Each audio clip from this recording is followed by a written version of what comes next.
Good morning students. आज हम करने जा रहे हैं transcription number 8 Kailash Chandra volume 1। So ready, start. In conclusion I would like to say a word in regard to employment with which I have been dealing so far. According to the figures supplied, the number of displaced persons from Bangladesh employed through employment exchanges is only 37,000.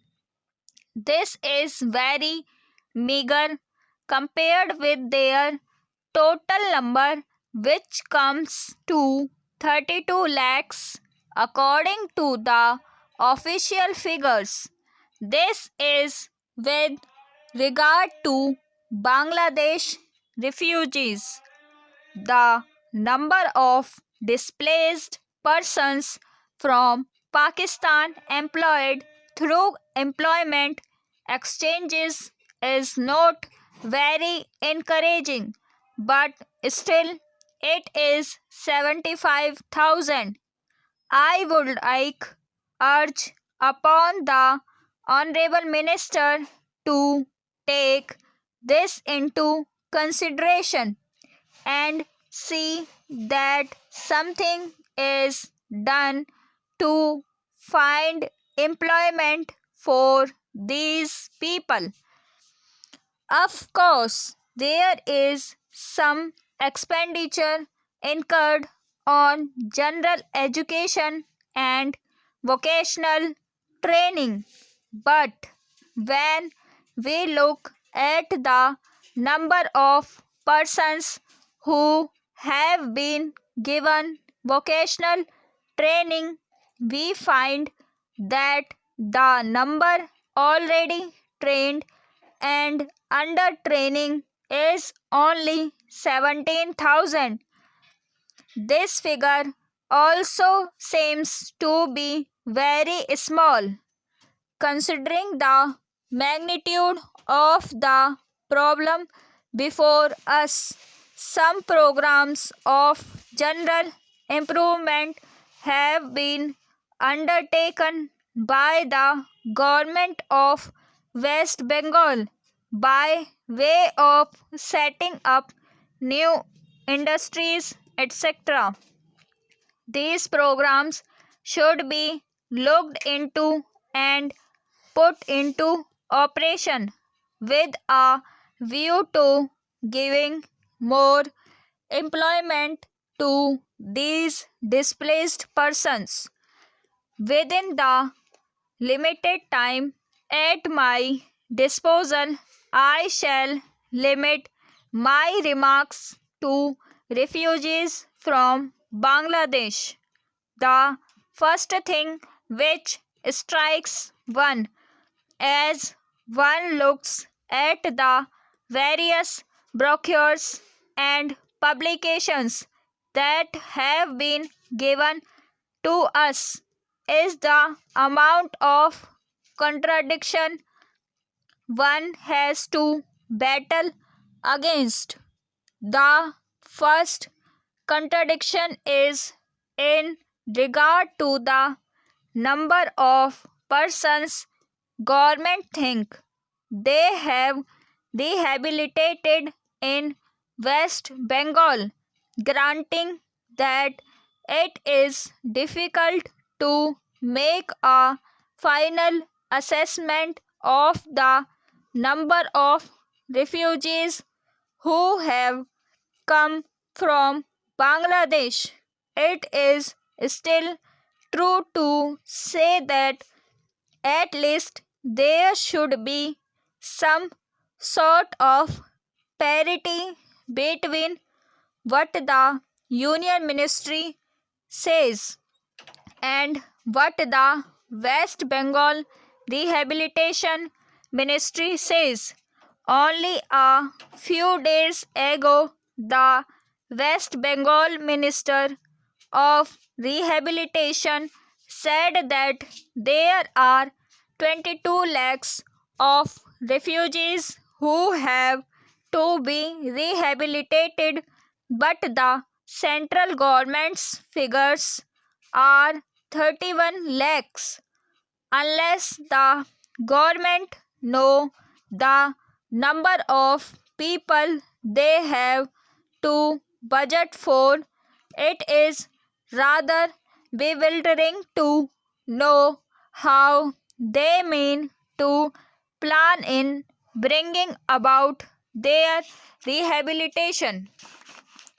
As a matter of fact, many other sources believe that the figure is far higher, but in any case, there should be some parity and some idea as to the extent of the rehabilitation problem which still remains before the people of West Bengal.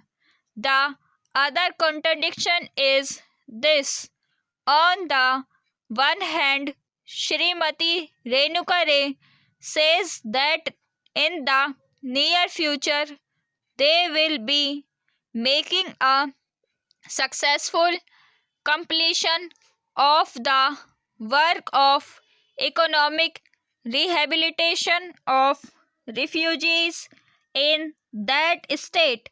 But only last year, Shri A.P. Jain said that as yet the problem of the displaced persons from Bangladesh was a matter which was giving some concern.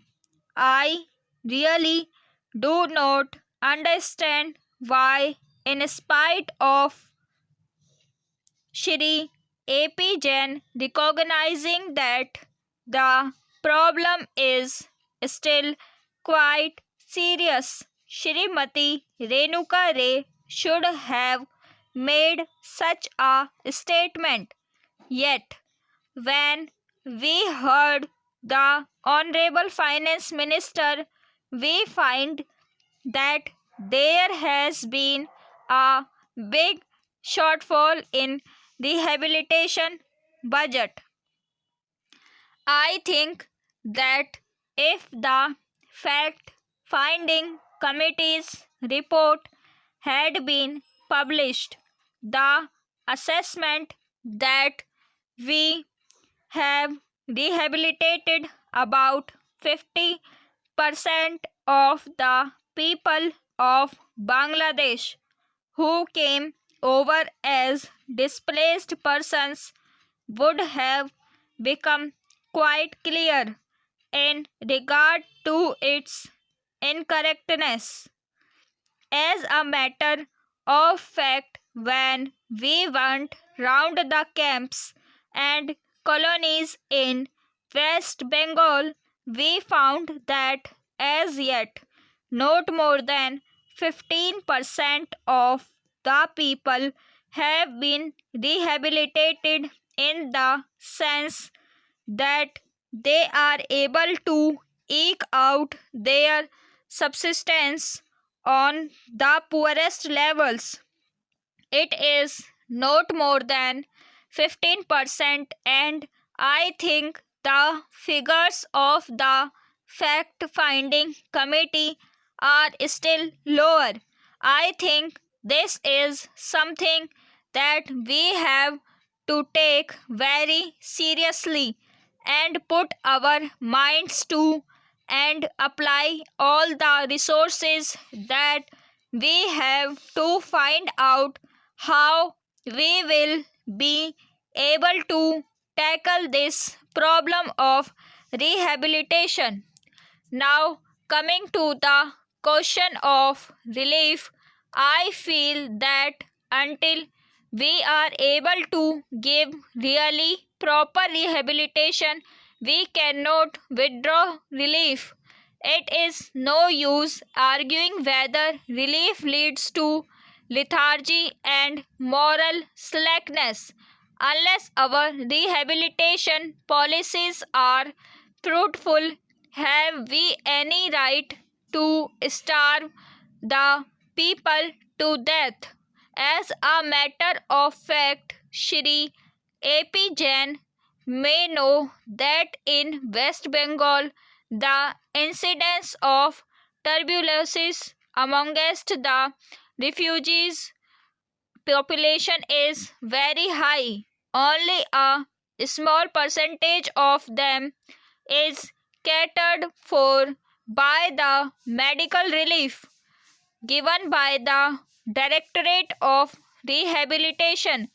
If I am to tell you the tragic fate of the refugees in West Bengal, I would refer you to a report which appeared in February 1954. Stop.